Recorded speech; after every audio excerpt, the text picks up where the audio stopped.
আসসালামু আলাইকুম প্রিয় কলিজার ভাই বোনেরা, সবাই কেমন আছেন? আশা করি সবাই ভালো আছেন। আমি কালুর বাবা চলে এসেছি আজকে গঙ্গা দেবী যোগীপাড়া।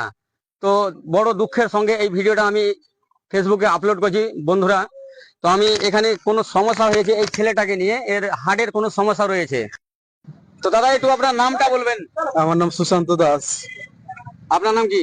জয়ন্তী মন্ডল। এটা আপনার কে? ছেলে। আপনার ছেলের নাম কি? রিক দাস। আপনার নাম? আমার নাম মীরা দাস। আমার কথা হলো ওটা। আপনার কথা। তো আমি ওর বাবার কাছ থেকে আমি জেনে নিচ্ছি যে কি সমস্যা রয়েছে, আপনি একটু বলবেন। বাচ্চাটা হার্ট ফুটে হয়ে দু জায়গাতে, একটা 20 ওটা 12 অপারেশন করতে হবে। ডাক্তার বলেছে 3 লাখ টাকা খরচা হবে, একটাও টাকা পয়সা কিছু নেই হাতে। আপনারা একটু সাহায্য করেন প্লিজ।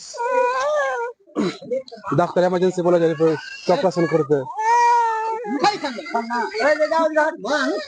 কাকি আপনি বলেন তো কি হয়েছে সমস্যা? আমার কথাটার হার্টের অসুখ হয়েছে খুবই। 20 ml এমার্জেন্সি 2-4 দিনের